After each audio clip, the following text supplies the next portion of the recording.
Hello my dudes, my name is Tiffany. Welcome back to my series, Internet Analysis, where I like to research and discuss things relevant to social issues and media. I've discussed what happens when YouTubers lose their relatability and why some popular YouTubers stop uploading. So today I wanted to continue this discussion. What happens when YouTubers pass their peak? What happens when they're not relevant anymore? So in this video, I want to discuss the psychological, financial, social, personal, professional impacts of the roller coaster that is being a YouTuber, especially as your job. First, let's discuss the psychological impact of fame and losing it. Many people dream of being famous. Imagine the money, the connections, the opportunities, the adoring fans. When I was a little kid, I wanted to be a pop star like Britney Spears. And then a couple years later, I wanted to be a teacher. Then in 2007, I started my first YouTube channel, and I've been making videos ever since. By the time monetization came around, my new dream job was to be a YouTuber. And many kids these days want to be YouTubers or TikTokers,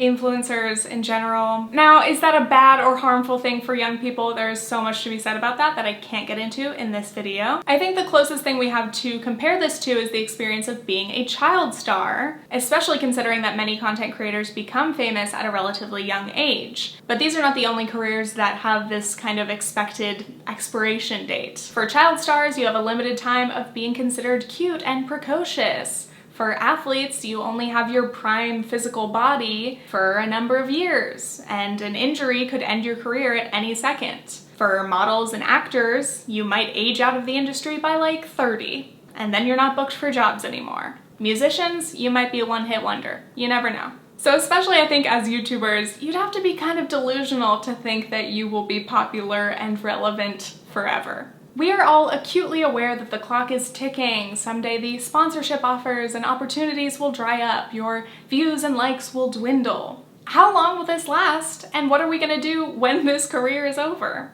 That's what today's video is about, baby. And before I jump in, I have an exciting announcement. I am actually finally launching my Patreon. I've kind of talked about this and I've been planning it for a long time. If you watched my video about why popular YouTubers stop uploading, I mentioned in there that Patreon can be a really great space to create a smaller, more intimate, tight-knit community, and then I realized, oh, I want that. So if you would like to check out my Patreon, there are all of the different tiers and benefits listed there, whether you would just like to financially support because you like my content. By the way, thank you so much. If you want any kind of bonus content, I'm gonna be doing some behind the scenes videos and like responding to comments, things like that. And I'm also gonna be doing monthly live streams on certain tiers. So again, if you would like to check out my Patreon, please do. The link will be in the description. I am just so excited to be able to get to know more of you because, you know, the comment section can be a busy place. I would like to connect some faces to these usernames.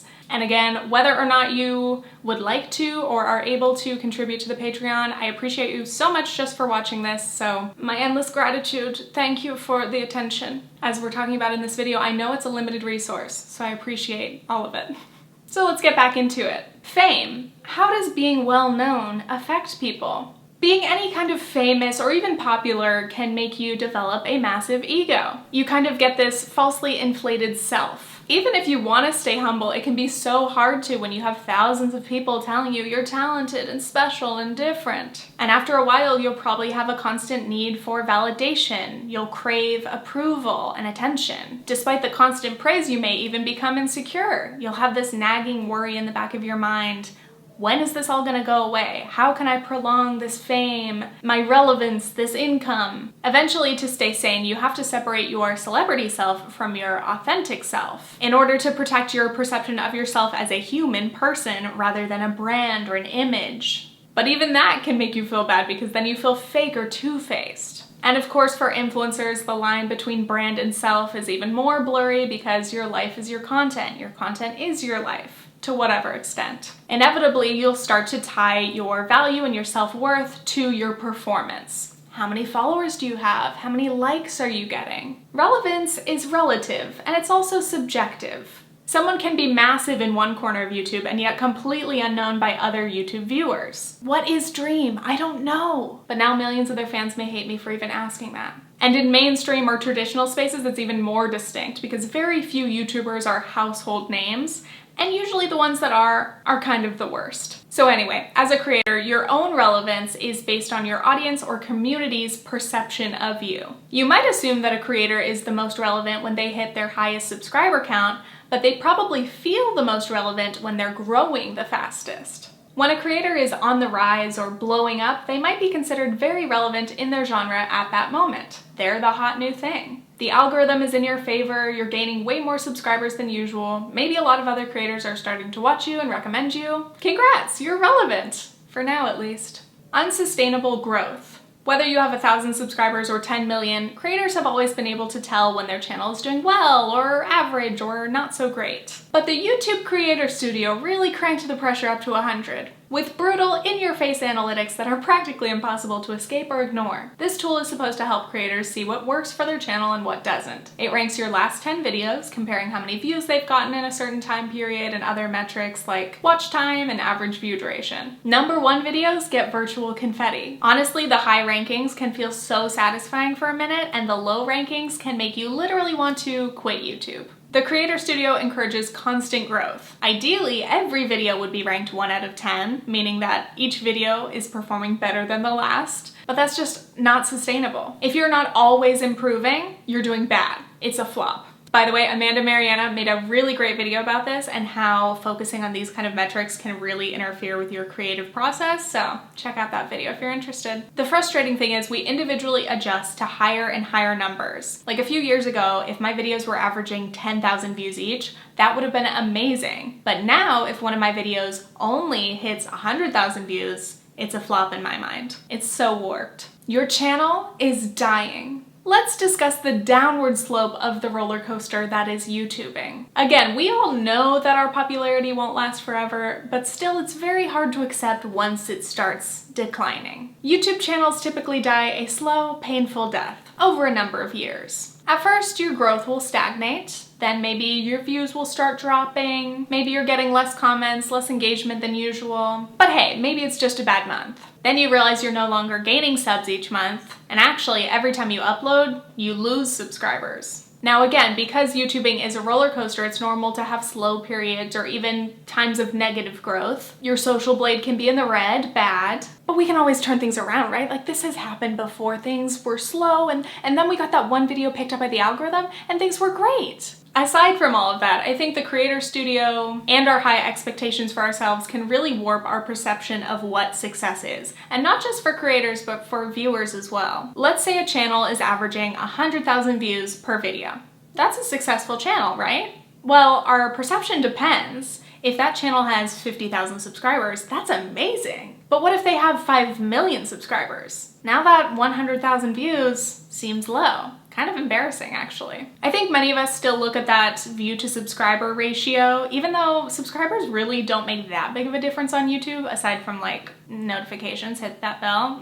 I'm not good at that call to action. But anyway, a low view to subscriber ratio makes us go, oh, dying channel. Now I want to mention Sarah Hawkinson, who made a really great video recently about what it's like to expire on YouTube. That's how she put it. She's been on YouTube for a long time. She's had her ups and downs with her channel. And her video came out as I was in the middle of writing this one, so I was like, thank you, very relevant. But also, I've always loved Sarah's videos. I've been watching her for years, and I think it's just a really graceful response to reaching this point where she's ready to take a step back from YouTube for the first time in a long time, which is it's a big move. And then the videos that I wanted to do, the ones that I had fun doing, were not favored by the algorithm and they were not favored by you, the viewers. And that's okay. I can't ignore the fact that people liked my videos more when I talked about controversy and negative things. And I don't want to do that anymore. Again, I have a beautiful small community of you that are so supportive, and I love you so much, and I'm so grateful. And I'm not trying to focus on the negative. This is the reality. And I have other things that I would like to move on to in my life. And I feel like this is the one thing that I need to sacrifice in order to do that.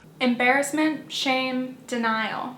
Regardless of how high your peak was, it feels shitty to be past it. If your videos are underperforming, you're losing subscribers. You may feel like or be seen as a flop, a has-been, irrelevant, old news, a dead channel. Yes, this is the negative self-talk that I tell myself if I even have a video that I slightly dislike, so very healthy mindset. And if you're doing whatever you can to stay afloat, you may be called a sellout or desperate. YouTube is a public platform, so it's not just how you feel about yourself, it's the awareness that other people can see what you're doing and how you're doing. There can be a lot of shame and embarrassment involved, or self-consciousness. And again, if you have tied your self-worth and value personally and professionally to these numbers, once they start declining, how you feel about yourself and your work starts declining. You start devaluing that. It's not just that your channel is not doing well, you're not doing well. I can say personally, if I post a video that is not my best, I know that maybe it's not the best topic or I could have done something different, I feel like shit. I call myself a flop on a weekly basis. And that's something that's really hard to deal with. It sucks to have that negative self-talk and to not feel confident in your work. I think my thing is, like, I want my subscribers to love every video that I make and think that it's thoughtful or at least thought-provoking in some way, interesting. And so if I think that I have made something below those standards, then I'm just like, wow, you're a disaster, a disgrace. So maybe I should be nicer to myself. Let's discuss the financial impact. We traditionally imagine that careers should have a steady upward trajectory. You keep working hard, you're gonna get promoted, you're gonna get raises, you're gonna earn more money over your lifetime of your career. Now, of course, it's become increasingly rare for people to have this situation where you work one job your entire life, work your way up the ladder. It's a lot more normal these days to change jobs or industries, but I still think we envision the idea that we should earn more money as we get older. For content creators and influencers, you may earn the highest income of your entire life during your teens or your 20s, which is a double-edged sword, because on one hand, hell yeah, you're making money. On the other, you're peaking early. And this is similar to other careers such as acting, modeling, pro athletics. If you peak in this way so early on, it can feel like the rest of your life is going to be meaningless or not as important or significant or impressive as you were when you were young. And also so often we see those like trashy clickbait articles that are like, look at these famous people who went from riches to rags, from billionaire to bankruptcy. There's definitely an element of schadenfreude, that sick satisfaction watching other people crash and burn. So anyway, let's get into the money. If you are ever lucky enough for YouTube to be your full-time living, that's amazing. Earning money from AdSense, sponsorships, affiliate income, things like Patreon. Many of the most popular YouTubers flex their wealth, as we've talked about, flex culture. They buy cars and amazing homes. And side note, I'm personally invested. How many people are going into debt to pretend like they're rich, like faking it till they make it? That worries me. But many creators do have a lavish lifestyle that they can afford at some point when you're making $10, $20, $30, $100,000 a month. But then as your channel becomes less popular and you're making less money, how long can you still afford that? Can you sustain that? At what point are you now overspending? When it comes to a dying channel, the immediacy of that financial impact, when you start really feeling it, depends on how high your peak was. Like, were you making $50,000 a year or millions? Obviously, there's going to be a big difference in the amount of like wiggle room and flexibility you have as your income starts declining. And again, channels die slowly over the course of years typically, so you do have time to make adjustments to your lifestyle. It's not too abrupt usually. But if you were barely making ends meet before at your peak, you're not gonna have that wiggle room when your income starts declining. Something I find really interesting is like when I hear people calling certain YouTubers, you know, a dying channel or a flop. A longtime creator can still be incredibly successful, earning a lot of money, still have a solid fan base, but be considered a flop just because they're not as successful as they were at their peak. But like objectively, you could look at them and be like, hey, you're making 6 figures, you're doing well. I often wonder, what happened to that YouTuber I used to watch 5 or 10 years ago? What happened to all the OG YouTubers from like before the 2010s, or all the lifestyle girlies? What's up with them? One example I want to share is GloZell, who is an OG YouTuber. I think I actually met her at VidCon one year. She has recently been opening up about her financial troubles after being super famous online. For a while, she was making a ton of money, she was very relevant, and she felt like the money would last forever. So even as her income started to drop, her spending was still very high. Eventually, after 12 rounds of IVF and an expensive divorce, she was in $200,000 of debt. So she's now warning other content creators, young content creators, to learn how to manage their money before it's too late. And by the way, I hate to single out GloZell, especially because she was one of the first hugely successful Black women creators on YouTube. When I was searching for like YouTubers who have gone broke, it's pretty much only her who's been speaking out about this experience and being transparent. So first of all, I appreciate that so much. We need a lot more transparency because I know that this experience is not rare. She is not the only one who has gone through this. And at least in sharing this experience, maybe she can help other creators not get in the same situation, or she can help other creators who are in the same boat not feel as ashamed or embarrassed about going through the same thing. So shouts out GloZell. We are rooting for you. I do worry about all of these young YouTubers and people who are getting so much money so easily, and they do expect it to last forever. If you keep your lifestyle manageable and you live below your means, yada yada yada, you'll be in a good position. Acting like I'm the financial diet or something. When YouTube slows, do you stay or move on? Deciding when to leave YouTube, if at all, is very hard. Do you wait until you have to leave because you can't financially support yourself with YouTube alone anymore? Or do you leave when you want to because there are other things that you'd like to pursue? Of course, it doesn't have to be all in or out. You can stay on YouTube in a more casual way. But I think first of all, it's important to ask, are you even enjoying it anymore? Because yes, once YouTube turns into a job, it's very easy to like forget that that's an option. But that is an important and valid question. Is this something you actually want to be doing? Because there are other things in the world.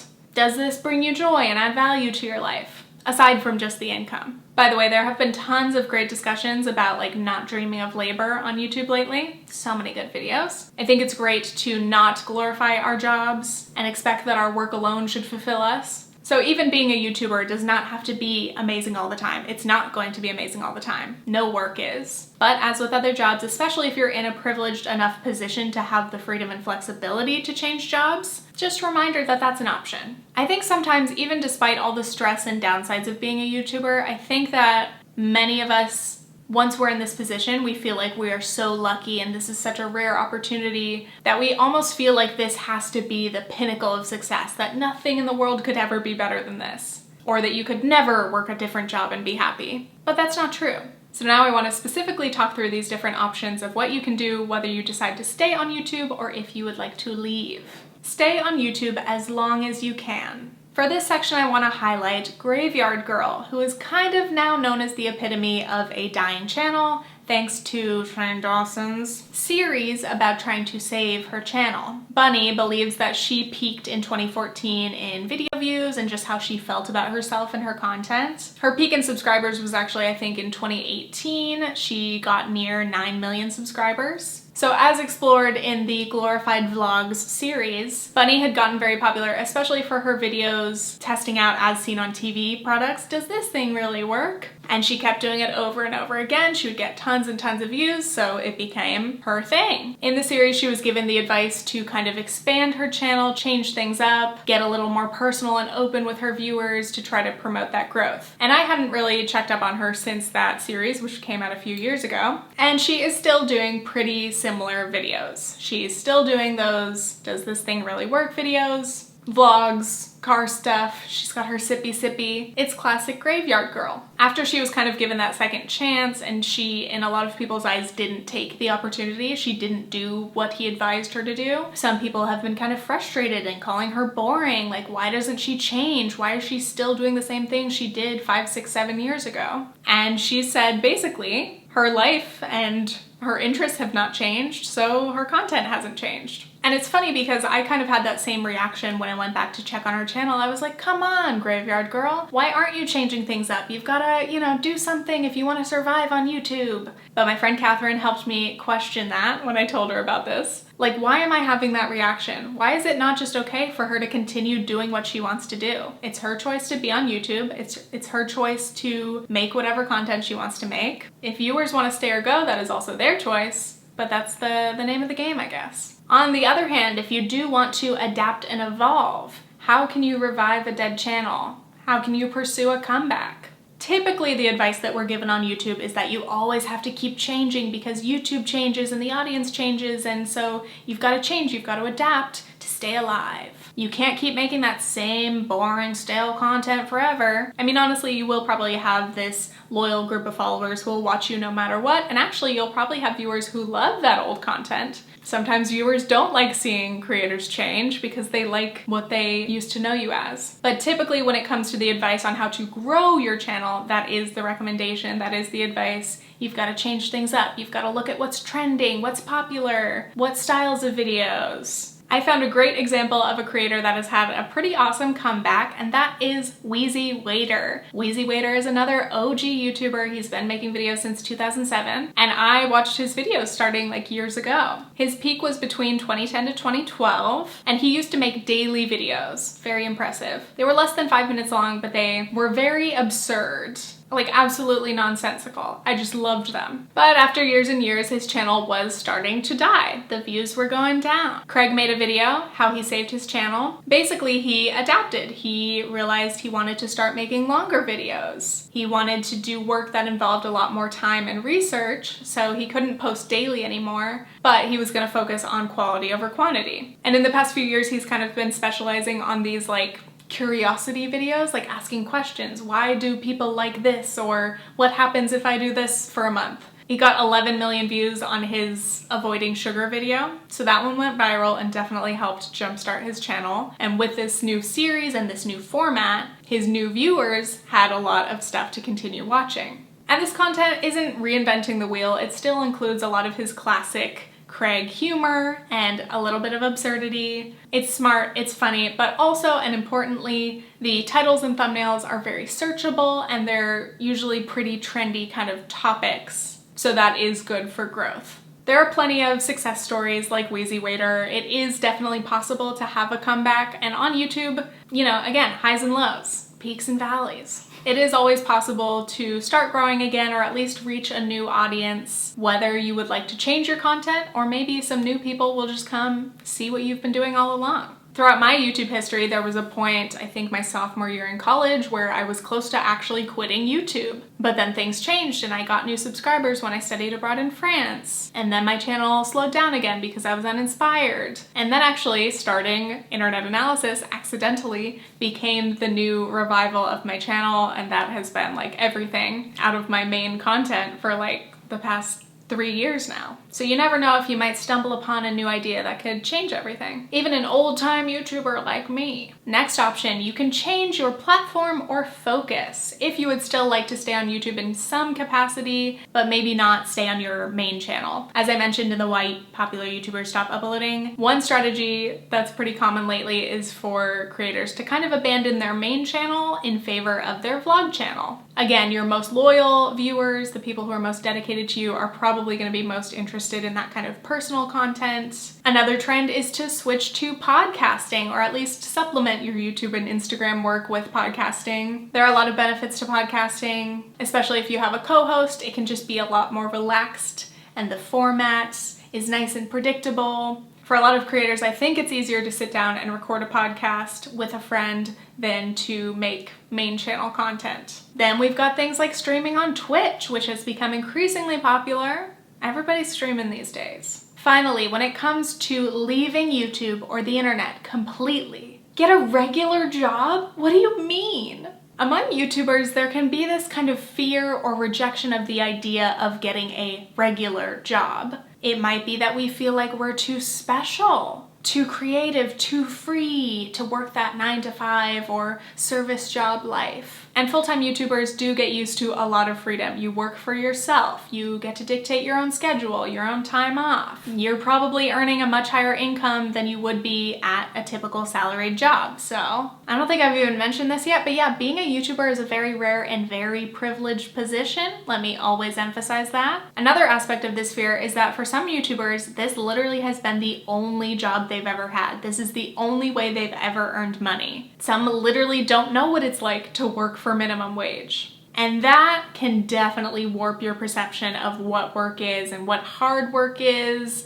YouTube is work, but it's a very, very different form of work than minimum wage jobs, service jobs, physical labor, customer service, retail. I want to give a shout out to Jonah Green. Jonah is a YouTuber that I've known for many years now, and he became like a famous YouTuber as a teenager. So he moved to LA, he lived that classic young YouTuber lifestyle. Eventually he pursued acting. He did it all. Hello, I am Jonah Green, and I used to be a full-time YouTuber. So when I stopped doing YouTube videos, I got a job at a coffee shop. And in the YouTube community, especially when I moved to LA, getting a regular job, like working in a service job, was like the most shameful, embarrassing thing that you can do. And I think that says a lot about like the attitude of people that were in like the teeny bopper YouTube space that I was in at the time.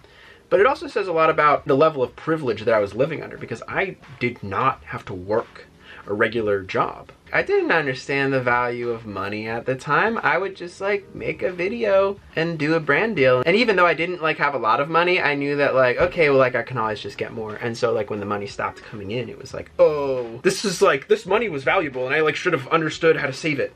I've watched Jonah's evolution over the years, and I really appreciated him talking about these things because I feel like he addressed the anxieties of being a YouTuber and having this kind of decline that so many people are ashamed about and don't want to address. So I really loved his openness, and I loved hearing about the next things he was always doing, always different projects or just different regular jobs. I always liked hearing about his philosophies and any wisdom that he got from that. It was cool to just see someone be open about that evolution, those changes. And also, by the way, I feel like we don't talk enough about how having a regular job can provide so much more stability than being a YouTuber. Like having structure and a schedule and like health insurance. Those are great things, great perks. You get to clock in, clock out, not worry about how your views and likes are on youtube.com. Also, specifically, many other ex-YouTubers get a job in a related field. Understandably, many content creators want to use the skills and experience that they've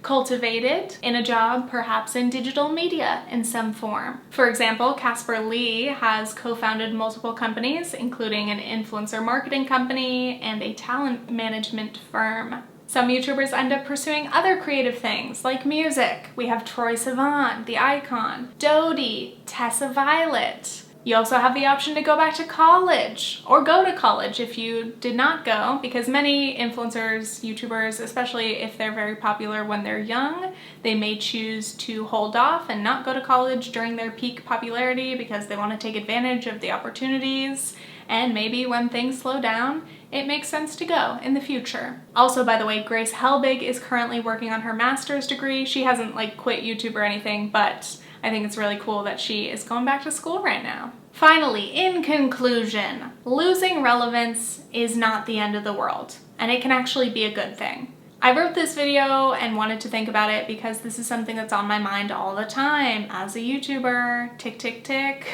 Every time I post a video, I'm like, is this gonna be the flop that ends it all? And again, it's not a very healthy mindset to be in. It sucks when the downsides of this job can get to you, or just like being too in your own head and forgetting that this should be a relatively fun or freeing or enjoyable experience, though it is also work.